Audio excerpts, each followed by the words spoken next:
میں بار بار ذکر کرتا ہوں کہ عید کی دنوں سے افضل دن جو ہے نا یہ جمعے والا دن ہے، اور اس میں چند خصوصیات یا چند وجوہات ہیں۔ اس میں سب سے پہلا خصوصیت یہ ہے کہ اس دن حضرت آدم علیہ السلام اللہ کریم نے پیدا فرمایا، اور اس دن حضرت آدم علیہ السلام کو زمین پہ بھیجا جمعے والے دن، اور اس جمعے والے دن اللہ جل جلالہ نے حضرت آدم علیہ السلام کی دعا کو قبول فرمائی، اور اس جمعے والے دن اللہ جل جلالہ نے حضرت موسیٰ علیہ السلام کو دریا سے کے ڈبونے سے نجات فرمائی اور فرعون کو ہلاک کر دیا، اور اس جمعے والے دن حضرت یونس علیہ السلام کو مچھلی کے پیٹ سے باہر آیا۔ تو اس لیے انسانوں کے علاوہ جتنی بھی کائنات ہے، زندے ہے، جتنے بھی پرندے ہیں، چرندے ہیں، درندے ہیں، فرشتے ہیں، ان سب کو یہ خوف ہے کہ جمعے والے دن قیامت قائم ہوگی، ایسا نہ ہو کہ یہ وہ جمعہ ہو جس دن قیامت قائم ہو جائے گی۔ تو حضرات، یہ بہت قیمتی دن ہے، اور جمعے والی دن خاص کر ایک ٹائم ہے جس ٹائم پہ اللہ جل جلالہ دعا کو قبول فرما دیتے اور رد نہیں کرتے۔ تو اس لیے آج بہت اہم ترین جمعہ ہے۔ خوش قسمت انسان وہ ہے جو سب سے پہلے مسجد میں جا کے، جب خطیب ممبر پہ بیٹھا ہوا نہ ہو، اس سے پہلے مسجد میں جا کے 2 رکعت نماز پڑھے، اس بندے کو اللہ تعالیٰ اتنی اجر عطا فرما دیتا ہے کہ گویا کہ اس بندے نے اللہ کے راستے میں ایک اونٹ کو ذبح کیا اور وہ تقسیم کیا اور اللہ تعالیٰ نے قبول کیا۔ تو بھائیو، اونٹ کی قیمت کو لوگوں کا پتہ ہوگا کہ آج کل 15 لاکھ تک ایک اونٹ جو ہے نا وہ بیچتا ہے۔ تے ہم میں سے کوئی بھی ایسا انسان نہیں ہے میرے خیال میں کہ وہ 15 لاکھ روپے کا ایک جانور خریدے اور اللہ تعالیٰ کے راستے میں قربان کر دے۔ اگر ایک بندہ جب خطیب ممبر پہ بیٹھ گیا اور خطبہ شروع کیا اور کوئی بندہ آیا، اس بندے کو اللہ کریم اتنا اجر دیتا ہے جتنا کہ اس بندے نے ایک بیل، ایک ٹکے کو یا ایک سٹے کو اللہ تعالیٰ کے راستے میں حلال کر دیا، ذبح کر دے بھینس کو، اور وہ قبول ہو گیا۔ اگر اس کے بعد آہستہ آہستہ مسجد میں آنا شروع ہو جائے تو پھر ایک بھیڑ دمبے کے برابر، بکری کے برابر، اور جب آخر میں ایک بندہ آیا جو خطبہ ختم ہونے والا ہے تو اس بندے کو انڈے کا اجر ملتا ہے۔ یہ میرے مصطفیٰ کا فرمان ہے۔ تو بخت والا لوگ، بختور لوگ، نیک لوگ اور باشعور سمجھدار لوگ وہ ہیں جو اس جمعے سے فائدہ اٹھائے، ورنہ آخرت میں ایک ایک نیکی کے پیچھے لوگ روئے گے اور افسوس اور آہ کریں گے کہ کاش ہمیں ٹائم مل جائے کہ ہم دنیا میں چلے جائیں، اور جتنے ٹائم ہم نے اللہ کے ذکر کے بغیر گزاری ہے اتنے ٹائم ہم اللہ کے ذکر میں گزاریں۔ یہ تو جمعہ کے فضائل ہے۔ دوسری بات یہ ہے کہ درود شریف جب ہم ہر خطبے میں پڑھتے ہیں، ہر خطبے کے بعد پڑھتے ہیں، درود شریف یہ ایک مہر ہے۔ جس طرح ایک درخواست دہندہ نے درخواست لکھ دیا اور آخر میں سٹیمپ لگا دی، تو یہ ایک مہر ہے اور یہ ایک سٹیمپ ہے۔ یہ اگر لگا نہ ہو تو پھر وہ قبول نہیں ہے۔ مثال کے طور پہ نماز اللہ تعالیٰ سے مانگنے کا ذریعہ ہے۔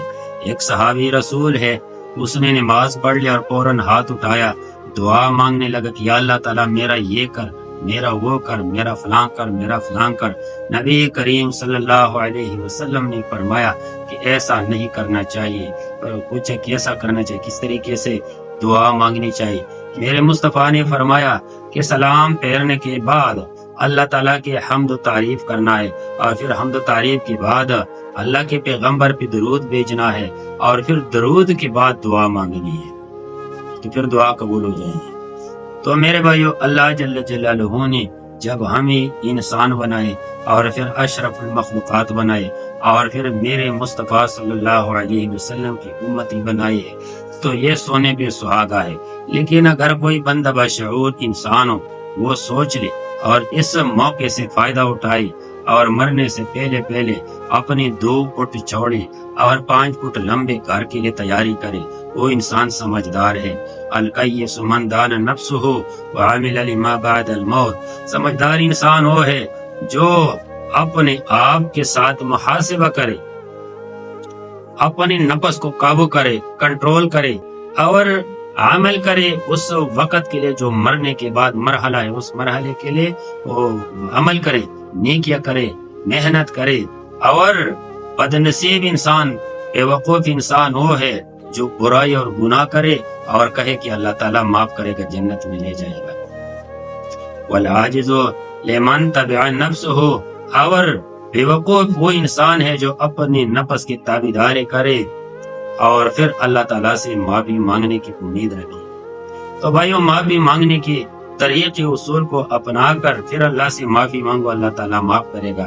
تو بھائی اس طرح میرے مصطفیٰ نے فرمایا کہ یہ العاجز، یہ بے وقوف انسان ہے، من اتبع ہواہ وتمنى علی اللہ، اور اللہ سے امید رکھتے، یہ بے وقوف انسان ہے۔ ایک غلطی سے اگر کسی سے گناہ سرزد ہو گئی، کوئی برائی سرزد ہو گئی اور پھر اس نے توبہ کیا، تو یہ ایمان کی نشانی ہے، ایمانداری کی نشانی ہے۔ میرے بھائیو، آج میرا عنوان تھا وہ عورتیں جنہوں نے ہمارے اسلام میں اپنے آپ کو نذرانے کے طور پہ پیش کیا تھا، جنہوں نے اپنے آپ کو اللہ تعالیٰ کے رضا کے لیے وقف کیا تھا، جنہوں نے، جس کی وجہ سے ہمیں اسلام ملا ہے، جس نے اسلام کے ابتدائی دور میں قربانی دی ہے۔ آج میرا عنوان یہی ہے۔ سب سے پہلے حضرت خدیجہ الکبریٰ رضی اللہ تعالی عنہا، اور یہ میرے مصطفیٰ صلی اللہ علیہ وسلم کی زبانی الفاظ، آپ صلی اللہ علیہ وسلم اس کے بارے میں فرماتے تھے کہ جب میں اکیلا تھا خدیجہ میرے ساتھ تھی، جب لوگوں نے مجھے جھٹلایا خدیجہ نے میرے ساتھ دیا، میں مجھے سچ دکھایا، جب لوگوں نے میرے ساتھ قطع تعلق کیے تو خدیجہ نے مجھے اپنے ساتھ جوڑ دیا۔ اور یہ اس کی کمالات تھے کہ زیادہ تر اولاد اللہ جل جلالہ نے حضرت خدیجہ رضی اللہ تعالی عنہا کو عطا فرمائی تھی، اور یہ کمالات تھے کہ حضرت خدیجہ رضی اللہ تعالی عنہا کی زندگی میں نبی کریم صلی اللہ علیہ وسلم نے دوسری نکاح نہیں کی۔ حالانکہ حضرت خدیجہ رضی اللہ تعالی عنہا کی عمر کافی زیادہ تھی، بڑی تھی، اور نبی کریم صلی اللہ علیہ وسلم چھوٹے عمر کے تھے اس وقت، لیکن نبی کریم صلی اللہ علیہ وسلم نے اس کے زندگی میں دوسری شادی نہیں کی۔ اور حضرت عائشہ رضی اللہ تعالیٰ عنہ فرماتے کہ جب کوئی بھی گھر میں کوئی خوشی یا کوئی چیز تقسیم کرنا تھا یا کوئی پروگرام تھا تو نبی کریم صلی اللہ علیہ وسلم حضرت خدیجہ رضی اللہ تعالی عنہا کی جو سیلیاں تھے، جو اس کی ہم عمر عورتیں تھے، اس کی زیادہ احترام کرتے، اس کو باقاعدہ مکمل حصہ دیتے۔ تو حضرت خدیجہ رضی اللہ تعالی عنہا، انہوں نے نبی کریم صلی اللہ علیہ وسلم کو سپورٹ دیا۔ نبی کریم صلی اللہ علیہ وسلم پر جب وحی نازل ہو گئی تو آپ صلی اللہ علیہ وسلم گھر میں آیا، کانپنے لگے اور بخار چڑھ گیا، اور یہ نبوت کا وزن، یہ بوجھ، یہ بہت زیادہ وزن تھی اور پسینہ نکلنے لگا۔ رسول اللہ صلی اللہ علیہ وسلم نے فرمایا مجھے کمبل میں یا چادر میں لپیٹ دو، اور اس کی جسم کانپ رہی ہے۔ تو اس وقت حضرت خدیجہ رضی اللہ تعالی عنہا نے نبی کریم صلی اللہ علیہ وسلم کو سہارا دے دیا اور اس کو دلاسا دے دیا۔ جب یہ گئے اپنے چچا زاد بھائی کے پاس اور اس نے واقعہ سنائے کہ بھائی نبی کریم صلی اللہ علیہ وسلم اس وقت تو نبوت کا اعلان نہیں ہوا تھا کہ میرے خاوند کو اسی طرح واقعہ درپیش آیا، تو اس نے کہا ورقہ بن نوفل کہ اے خدیجہ مبارک ہو، تیرے گھر میں اللہ کا نبی پیدا ہو گیا، یہ اللہ کا نبی ہے، لیکن کاش میں اس وقت زندہ ہوتا جب لوگ اس کو اپنے ملک سے نکال لیتا، ہجرت کرتا مدینے کی طرف، کاش میں اس کے ساتھ شامل ہو جاتا۔ اور یہ نبوت کی نشانیاں ہیں، اور یہ اللہ تعالیٰ کی نور جو ہے نا، یہ تمہارے گھر میں داخل ہوگی۔ اسی طرح حضرت خدیجہ رضی اللہ تعالی عنہا جو ہے نا، اس نے جب رسول اللہ صلی اللہ علیہ وسلم کو شادی سے پہلے مال دے دیا تھا تجارت کے لیے، تو اس نے اپنا ایک غلام بھی دے دیا تھا کہ یہ غلام آپ کا بھی خدمت کریں گے اور مال کا بھی دھیان رکھیں گے۔ اتنے پیار محبت والی، اتنے قربانی والی عورت۔ اسی طرح کئی عورتیں ایسی ہیں جو ہمارے مردوں سے بہتر تھی۔ ان میں ایک عورت ہے حضرت صفیہ رضی اللہ تعالی عنہا۔ یہ صفیہ رضی اللہ تعالی عنہا یہ کون ہے؟ یہ عبد المطلب جد رسول صلی اللہ علیہ وسلم کی بیٹی تھی، عبد المطلب کی بیٹی تھی، اور اس کی ماں کا نام ہے حالہ بنت وہب۔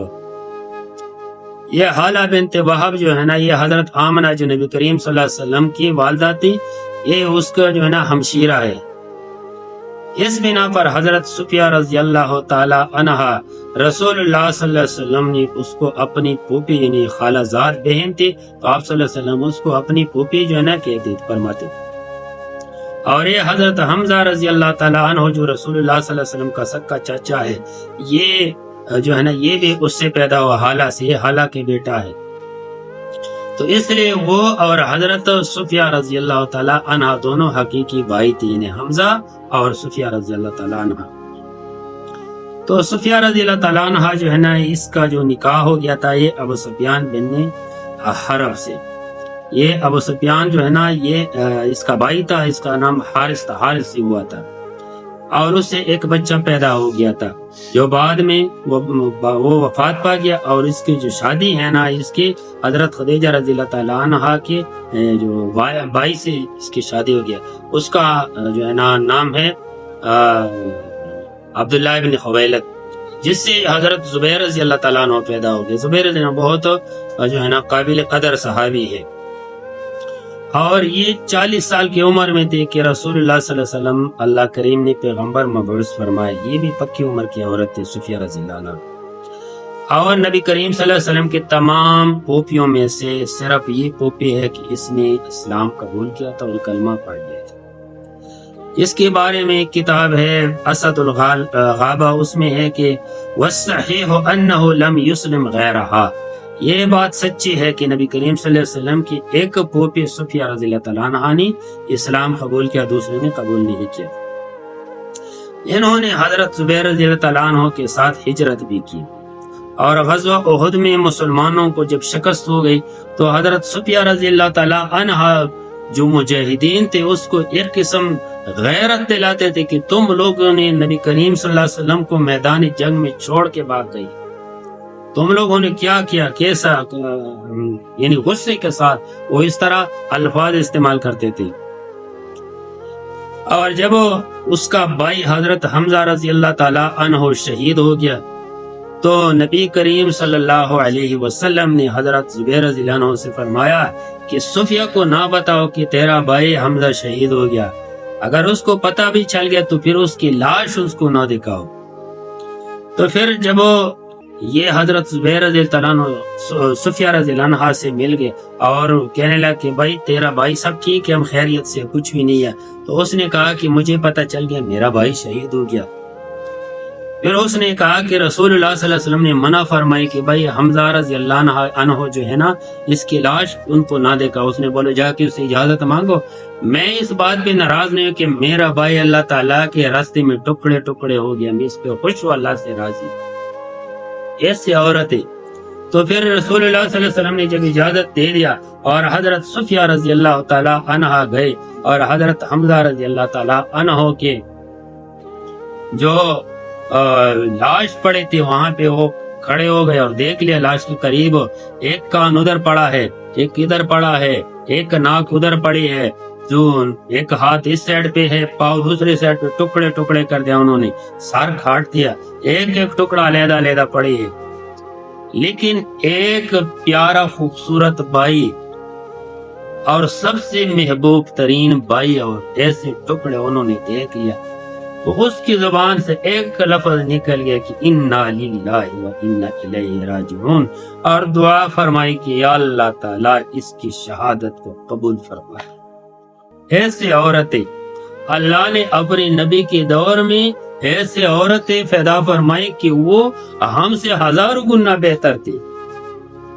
ہم تو ایک انگلی ہماری کٹی جائے تو پھر ہم وہ برداشت نہیں کرتے، ایک چوٹ لگ جائے ہم برداشت نہیں کرتے.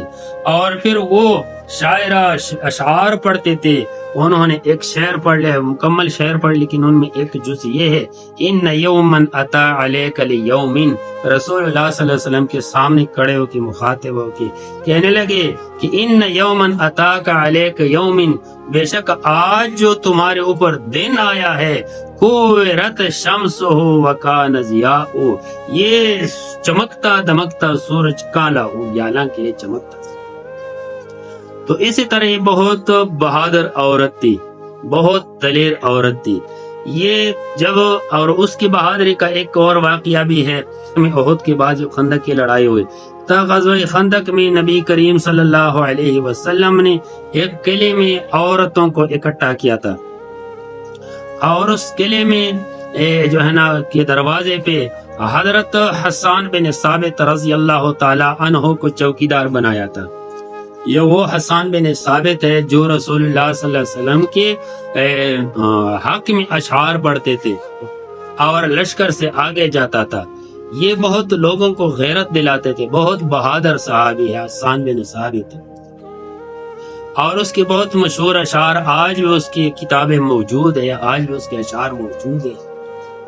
اور اس کے بارے میں رسول اللہ صلی اللہ علیہ وسلم نے فرمایا کہ تمام شعراء جو ہے نا یہ کلاب النار ہے، لیکن حسان بن ثابت کے علاوہ. یہ وہ حسان بن ثابت ہے. تو رسول اللہ صلی اللہ علیہ وسلم نے اس عورتوں کے قلعے کے دروازے پہ اس کو مقرر کیا کہ بھائی آپ نے یہاں کھڑا ہونا ہے، اندر عورتیں ہیں، مرد کوئی نہیں. اگر کوئی آ جائے حملہ کرے تو آپ نے ان عورتوں کا کیئر کرنا ہے، حفاظت کرنا ہے. اتنے میں جو یہودی تھے تو وہ یہودیوں نے ایک جاسوس بھیجا اس کی طرف کہ جا کے پتہ کرو اس قلعے میں ہمارے خیال میں عورتیں ہیں، مرد نہیں ہے. جب وہ یہودی آیا دروازے کے قریب تو حضرت صفیہ رضی اللہ تعالی عنہا نے فرمایا کہ اے حسان، جا کے اس بندے کو مارو، قتل کرو، یہ جاسوس ہے، پھر ہمارے اوپر یہودی حملہ کریں گے، قبضہ کریں گے قلعے کو، ہماری عزت خراب کریں گے، ہمارے نقصان ہو جائے گی مسلمان. تو پھر حسان بن ثابت رضی اللہ تعالیٰ عنہ ضعیف العمر تھی، وہ نہیں کر سکتا مقابلہ. اس نے خاموشی سے کچھ بھی نہیں بولا. جب کچھ بھی نہیں بولا تو پھر حضرت صفیہ رضی اللہ تعالی عنہا نے اپنے جو خیمہ تھی، خیمے کا جو ستون ہے، کیا کہتے ہیں، بانس وہ نکال کے اور اس کو سر کے اوپر مارا اس یہودی کو، وہ مر گیا. جب مر گیا تو پھر حضرت صفیہ رضی اللہ تعالیٰ عنہ نے حسان بن ثابت سے یہ کہا کہ جا کے اب اس کا سر کاٹ دو اور باہر پھینک دو کہ سب کو پتہ چل جائے کہ یہاں پہ بہادر لوگ بیٹھے ہوئے ہیں، اور اس کی کپڑی نکال کے وہ بھی باہر پھینک دو. تو حسان بن ثابت رضی اللہ تعالیٰ عنہ سے وہ بھی نہیں ہو سکا، کمزور تھا. تو یہ خود صفیہ رضی اللہ تعالیٰ عنہ چلے گئے، اس نے اس کے سر کاٹ کر قمیص نکال کے اس کے جسم سے وہ قلعے کے باہر پھینک دیا.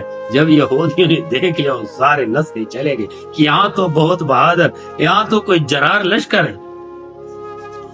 تو یہ صفیہ رضی اللہ تعالیٰ عنہ بہت بہادر عورت تھی. یہ نبی کریم صلی اللہ علیہ وسلم کی پھوپھی تھی، باپ کی بہن تھی. اور یہ 11 ہجری میں جب رسول اللہ صلی اللہ علیہ وسلم دنیا سے چلے گئی، تشریف لے گئی، اللہ نے اپنے طرف بلایا. تو اس کے بارے میں حضرت صفیہ رضی اللہ تعالیٰ عنہ نے جو شعر پڑھی یہ ہے، لفقد رسول اللہ صلی اللہ علیہ وسلم اذ حان یوم فیا عین جودی بالدموع سواجمو. ہائے ہائے ہائے کہ اے میرے آنکھوں، رسول اللہ صلی اللہ علیہ وسلم کی جدائی پر خوب رو، جتنا ہو سکے رو، رونے سے کام لے لو. یہ بہت اچھی عورت تھی. اسی طرح ایک عورت ہے حضرت سمیہ رضی اللہ تعالی عنہا، وہ بھی اللہ کریم نے اپنے نبی کے لیے ایک غازی، ایک مجاہدہ جو ہے نا اللہ کریم نے مقرر فرمائی تھی. یہ حضرت سمیہ رضی اللہ تعالیٰ عنہ، اس کے والد کا نام ہے خبات، اور حضرت عمار اس کے بیٹے کا نام ہے، اور یاسر اس کے شوہر کا نام ہے. یہ ایک غریب خاندان سے تعلق رکھتے تھے. پہلے یہ غلام تھے اور یہ ابو جہل جو ہے نا یا امیہ یہ دونوں میں روایت ہے. یعنی یہ ابو جہل جو ہے نا اس نے اس کے ساتھ بہت زیادتی کی, بہت ظلم کیا کہ بھائی آپ ایک غلام لوگ ہیں. لیکن پھر جب یہ غلامی سے بھی ایک روایت میں کہ رہا ہو گئی, جب غلامی سے بھی رہا ہو گئی تو پھر انہوں نے اسلام قبول کیا. حضرت سمیہ رضی اللہ تعالی عنہا اور اس کا جو بیٹا ہے حضرت عمار رضی اللہ تعالی عنہ اور اس کا جو خاون ہے یاسر رضی اللہ تعالی عنہ, یہ تینوں مسلمان ہو گئے. یہ ایک ابتدائی دور اسلام تھے. تو اس دور میں انہوں نے کیا کیا, ابو جہل نے ایک گرم ریت جو ہے نا, وہ ریت سعودیہ کی گرمی اتنی گرمی ہے کہ آج کل آپ نے سنا ہوگا کہ بھائی یہ حج میں اتنی سہولت کے باوجود اوپر سے پانی سپرے کرتے, کتنے رستوں میں انہوں نے کولر لگائے, کتنی سہولت ہے. اس کے باوجود تقریباً 577 حاجی کرام جو ہے نا وہ شہید ہو گئی گرمی کی وجہ سے. وہی گرمی اس وقت بھی تھی, وہ اس وقت کوئی سہولت نہیں تھی, کوئی پانی نہیں تھا, کوئی پنکھا, کوئی ہوا کا کوئی سسٹم, کوئی سایہ, کچھ بھی نہیں تھا.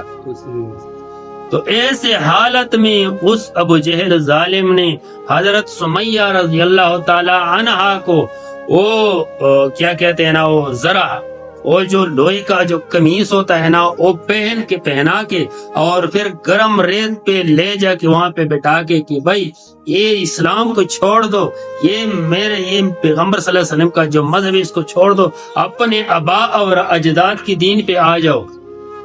انہوں نے نہیں مانی.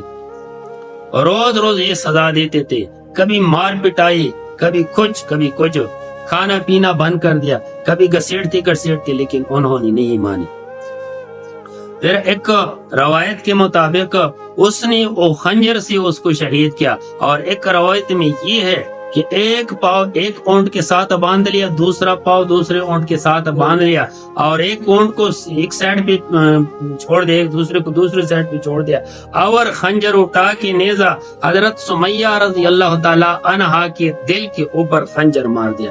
اور حضرت سمیہ رضی اللہ تعالی عنہا جب اسی حالت میں شہید ہو گئے تھے, لیکن اس سے پہلے جب رسول اللہ صلی اللہ علیہ وسلم اس راستے سے گزر رہے تھے, اس کے گلے میں وہ لوہے کے وہ زنجیریں, وہ گرمی تفتے ریت میں, تو نبی کریم صلی اللہ علیہ وسلم اس کو کیا کہتے تھے کہ یا اہل یاسر صبر کرو, تمہارے لیے جنت کی خوشخبری ہے. اتنی تکالیف کے باوجود جب وہ شہید ہو گئے تو پھر بھی رسول اللہ صلی اللہ علیہ وسلم نے فرمایا کہ اے اہل یاسر صبر کرو, اللہ تعالیٰ نے تمہارے لیے جنتوں میں باغات بنا دیا, تمہارے لیے جنتوں میں محلات بنا دیا.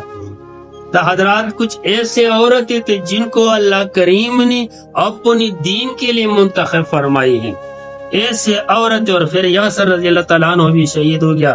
پھر حضرت اس کا جو بھائی ہے نا عمار رضی اللہ تعالیٰ عنہ وہ بھی شہید ہو گیا. یہ بیٹا جو ہے نا حضرت سمیہ رضی اللہ تعالیٰ عنہ کی.